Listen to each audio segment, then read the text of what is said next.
This is it. The summer spotlight is on at Saratoga. 6 elite 3-year-old fillies are lining up for that ultimate test of stamina and heart in the Grade 1 Alabama Stakes, a grueling 1.25 miles on the historical dirt. Now it is Cara versus Good Cheer. The rivalry reignites. The rematch is on, and included in the field are top fillies from the Delaware Oaks and the Black Eyed Susan. Oh, and speaking of reigniting, the wild card, Nitrogen, Cara's stablemate, switching from the turf to the dirt, is looking to shake things up in the division. Is this the race that's going to answer who is the best 3-year-old filly in the country? Who will your winner be? Facts and figures are going to give you the winning edge. I give you the stats, you make the picks. Hi, it's Maura from Trifecta and a little bit extra, and we're going to go through all 6 contenders and angles based on 30 years of history. But first, I want to say this. Horse betting is not legal in every state. So if you're betting, make sure it's legal. Now let's do a quick review of last week's race, the Sword Dancer. I highlighted 3 main angles, and the one I emphasized was you wanted a horse with that big, late speed and momentum at the end. And what did we see? El Cordobés had all 3 angles and came in with that big, late speed at the end and beat Rebel Red by a half a length, who I also said, hey, has very strong late pace. Now, I wasn't really on Rebel Red because of the class, but that's what happens in this game. Now, the other thing that I had going on last week was I said, drop me a comment, any comment, and I'm going to feature one viewer by pulling their name out of a hat. So, done is I have everybody's name in one of my favorite horses' hats, and this week it's not Justify, it's Painter. And if you remember Painter, Painter had heart and resilience, and I love this horse. And because we're looking for a horse with heart this week, I'm highlighting Painter. I have everybody's name. Let's get a drum roll. Da, da, da, da, da. And congratulations to Rick VC5CW. Thank you, Rick, for dropping that comment. And I think Rick was the one who said, hey, can you tell me a little bit more what you think about Rebel Red? And so, Rick, thank you for that. I hope you had Rebel Red in your exacta. This week, we're going to do it again. And this is what I want you to comment. What 3-year-old filly in the country not running in the Alabama do you wish would have run in the Alabama? So let's go ahead and drop those comments below. And next week, I will highlight another viewer. Now, before we get started, as always, let me just remind you, there are timestamps below. So if you just want to hear about a couple horses, slide to the horse you're most interested in. Now let's get started where I love to start, and that's those angles. I look back at 31 years of history of the Alabama and examine the winners.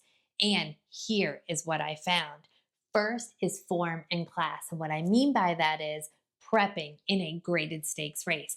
25 out of the 31, that is 81% prepped in a graded stakes race. But what was more important? Winning or placing in that graded stakes race. 22 out of the 31, that is 71%. And the best prep race? The G1 Coaching Club American Oaks here at Saratoga. 12 of the 31 winners prepped in that race, with 10 having a win or a place. But guess who we don't see in this year's Alabama? The winner of this year's CCA Oaks. Also, the Delaware Oaks is the second best. 6 had a prep in the Delaware Oaks, and 6 had a win or a place. And guess what we don't see in this year's Alabama? The winner of the Delaware Oaks. The second angle is just class overall. And what I mean by that is graded stakes experience. Only 2 horses that have won the Alabama did not participate in a graded stakes race. And 23 out of the last 31 winners, that is 74%, had a graded stakes win, and many of them had multiple graded stakes wins. The third angle is distance and experience. And what I'm looking for here is not the 1.25 miles, but having experience at least at 1.125 miles. 24 out of the last 31 winners, that is 77%, had that distance experience. And winning or placing at that distance, also important, 68%. Now, I usually give you something like, hey, I want to see a horse that has tactical speed. I want them to be within so many lengths of the leader at the half pole. But for this race, it is not a strong indication of a winner. In fact, 18 out of the 31 were within 2 lengths of the leader at the half pole, but that is only 58%. Now, can a horse win from the lead? Absolutely. We had 5 horses win from the lead. You know what's more important than this tactical speed is having drive at the end, that big burst of momentum.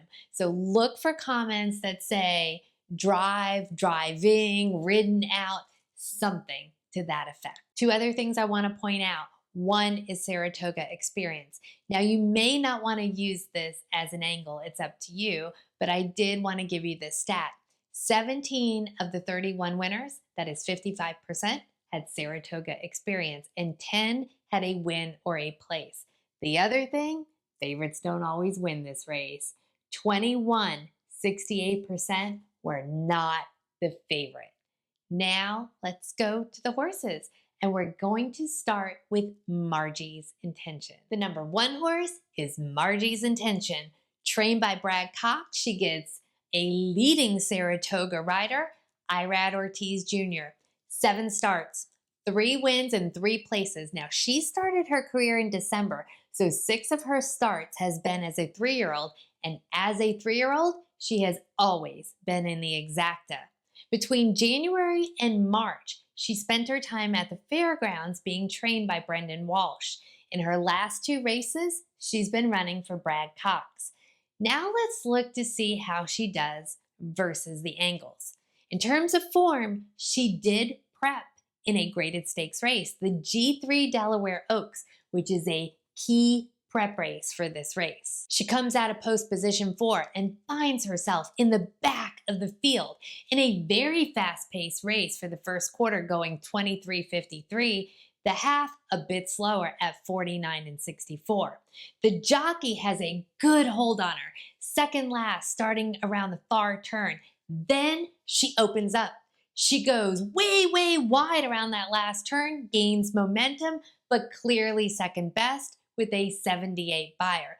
But she gets that angle prepping in a graded stakes race and getting the win or place. Does she have the class angle? Absolutely. 2 graded stakes races. The G3 Delaware Oaks, where she finished second, and the G2 Black Eyed Susan, which she won.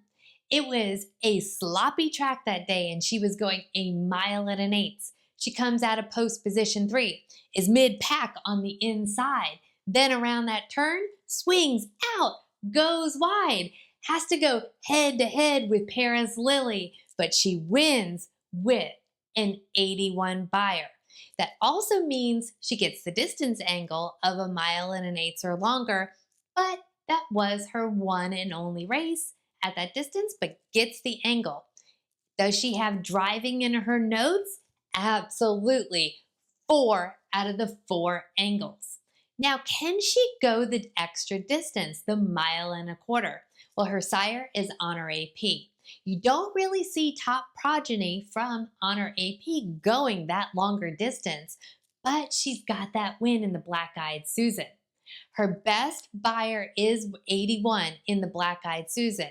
She will need to improve, but hey, she can. She's a 3-year-old, and she's got Irad aboard. Now, I'm going to be cheering her on because her ownership is Winstar, and you know how much I love those Winstar horses. Now, speaking of cheering somebody on, the number 2 horse is Good Cheer, trained by Brad Cox. She'll be ridden by Luis Saez. And Luis Saez has been on her for all but one race. 8 starts, 7 wins with $1.75 million in earnings. Her only loss was her last race here at Saratoga, the G1 Acorn. It was a sloppy track that day, going 1 1/8 miles. She brushed the gate. She breaks in the back of the field. She tries to gain momentum as she goes around that last turn, but has nothing to give. Weakens and finishes second to last with an 80 buyer, and that's one of her worst buyers since her maiden win. So she has the form angle of prepping in a graded stakes race, but didn't get the winner place. Does she have class? She is all class. 5 graded stakes entries with 4 wins. As a 2-year-old, she won the G2 Goldenrod 1 1/16 miles at Churchill Downs with an 86 buyer. As a 3-year-old, she goes into the G2 Rachel Alexander 1 1/16 miles at the fairgrounds, wins by 6 lengths with an 89 buyer. Then she goes to the Fairground Oaks 1 1/16 miles at the fairgrounds, wins by 3.5 lengths with a 91 buyer. Then is the ultimate test, the Kentucky Oaks, 1 1/8 miles. It's a wet track. Per her running style, she breaks to the back of the pack. It is a super hot pace, 22 and change, 46 and change. She's still mid-back in that final turn, but then here she comes, and she takes the lead, winning by 2.25 lengths and a 91 buyer. That also means she gets the distance angle, 2 entries at 1 1/8 miles, 1 win. Does she have drive at the end? Absolutely. Driven, ridden out in her notes. 3 of the 4 angles and one of the strongest buyers at 91. I also want to point out her pedigree. Her sire is Medaglia de Oro, so she should do really well at this distance. Top progeny is Songbird, who won this race in 2016. Also sire to Rachel Alexander, who took on the boys in the Preakness and won, and came in second in the Personal Ensign this distance here at Saratoga. Was she just having a bad day at Saratoga? Or does Saratoga just not give her good cheer? The number 3 horse is Kinzie Queen. Trained by Greg Compton, she'll be ridden by Junior Alvarado. Now, Junior has been on her for her last 2 starts. She is the most experienced horse in this field, with 13 starts, 2 wins, 4 places, and 3 shows. In terms of the angle, she has form. She prepped in a key prep race for this race, the G3 Delaware Oaks, but ran behind the number 1 horse in this race, Margie's Intention. That day, she comes out of post position 1, has a good start, but then she falls to the back of the pack and is on the rail. Around that final turn, she goes wide, and she's able to close in, but she comes in third with a 76 buyer. So she prepped in a graded stakes race, but does not get the win or place. In terms of class, she has 3 graded stakes races, the same 2 that Margie's Intention has. She comes in third in the Delaware Oaks and also was in the Black-Eyed Susan. Now that was a sloppy track going 1 1/8 miles. She breaks near the back of the pack. Now remember, this was a fast-paced race. She gets momentum around that final turn and finishes third with a 78 buyer. Now Margie's Intention has bested her twice. Her other graded stakes entry was the G2 Fantasy, 1 1/16 miles at Oaklawn. She came in 5th with a 70 buyer. In terms of distance, she's only gone at least 1 1/8 miles once, and that was the Black-Eyed Susan. In terms of driving, she does have the best late pace, so expect her to come flying in late. So she gets 2 out of the angles. Now her best buyer is an 83. Can she go the 1.25 miles distance? She's by Mackenzie, and his top progeny is now turning 3, so it's hard to say. His top progeny is Scottish Lassie, Quick Kick, and this young lady. So can she get the longer distance? She may just be outclassed by the likes of Good Cheer, Nitrogen, and Cara. Now, before we move on to that next contender, if you're finding this information useful, make sure you hit like and hit subscribe. Never miss out on my horse racing coverage. And make sure you drop me a comment below.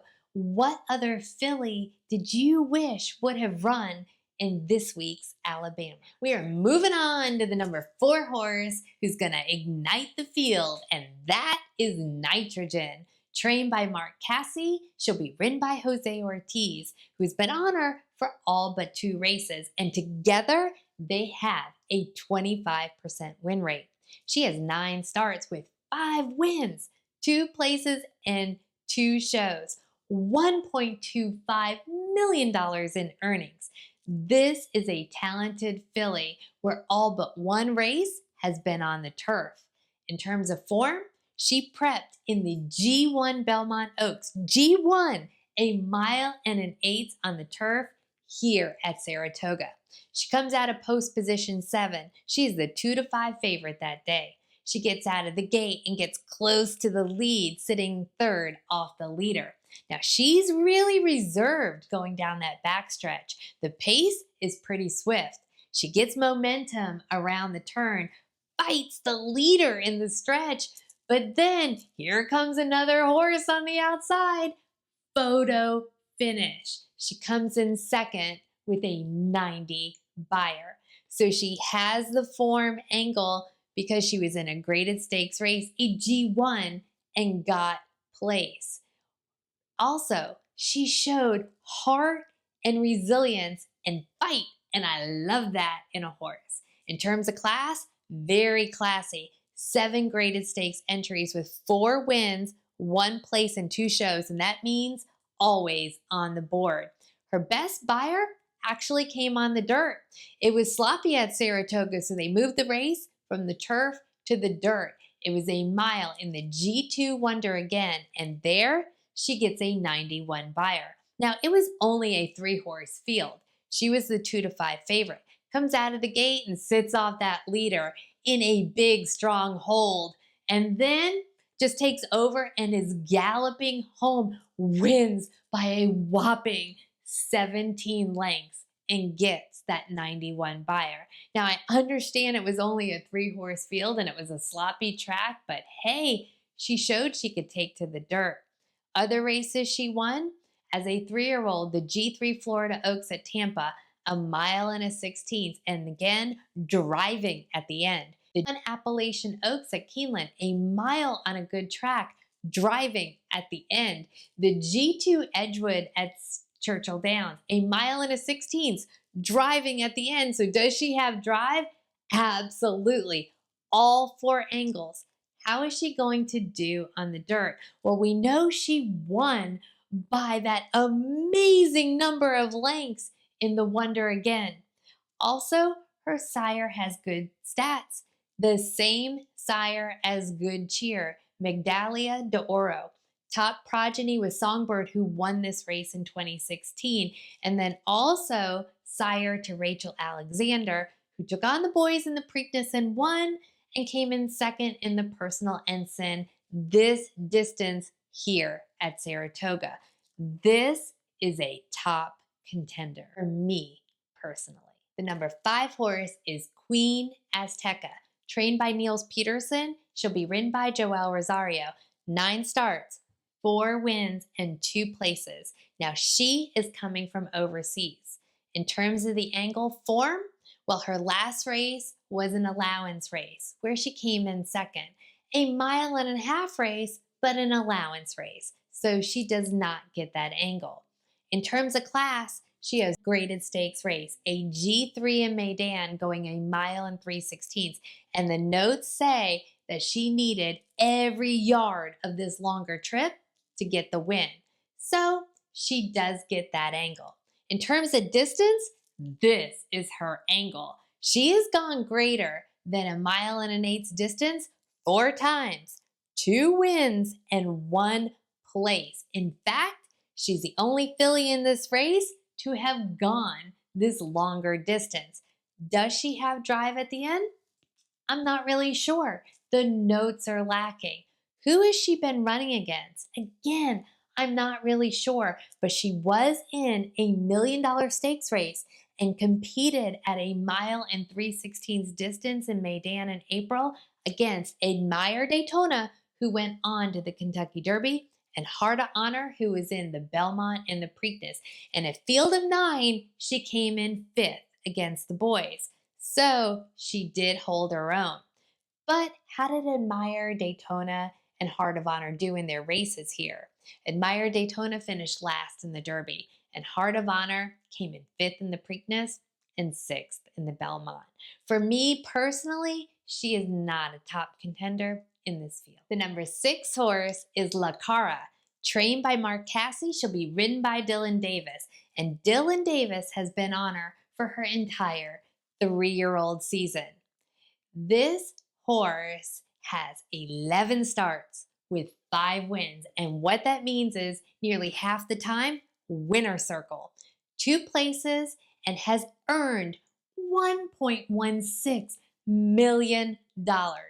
In terms of form, she prepped in the G1 Acorn here at Saratoga, going 1 1/8 miles on a sloppy track. She comes out of post position 3, gets right to the lead, brilliant speed, wins by 3, going gate to wire with a 93 buyer, and that is the best buyer in the field, and her top as well. So she gets that angle with a very impressive win. In terms of class, 6 graded stakes entries, count them, 6, with 3 wins and 1 place. Her last win was in the G1 Acorn, but prior to that, it was the G1 Ashland, and in typical style, she went gate to wire, wins by 1.25 lengths with an 88 buyer. So gets that angle. In terms of distance, most of her races have been 1.16 miles or less. Her test at the 1.125 miles distance or longer was the G1 Kentucky Oaks.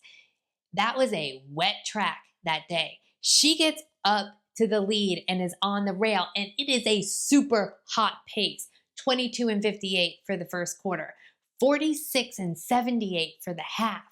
At the top of the stretch, she is still in the lead, but then she weakens and finishes 9th with a 72 buyer. Her style is gate to wire, and at the top I mentioned there were 5 horses in the past 31 years who won this race going gate to wire. So it can be done. And she has a bullet workout at Saratoga on July 25th going 5 furlongs, 59 and change. She also has 71 days of rest. Can she get the extra distance? Her sire is Street Sense, and doesn't really have a top progeny filly that has run more than 1.125 miles, so it's hard to know. In terms of colts, yes, Mackenzie, who came in 2nd in the Breeder Cup Classic, but not really fillies. The one thing that worries me the most is the fact that she weakened in the Kentucky Oaks, but again, that was a super hot pace. She gets to the lead, she may be able to control the pace, so you may want to consider her as a top contender. Now it's your turn. Drop me a comment below. Tell me, what other 3-year-old filly did you wish was in this week's Alabama? Make sure you hit like and hit subscribe. I'm here for Saratoga summer and then on to the Derby prep races. Can you believe it? We're almost at the Derby prep races. So exciting. I hope you all find your winner this weekend. Cheers.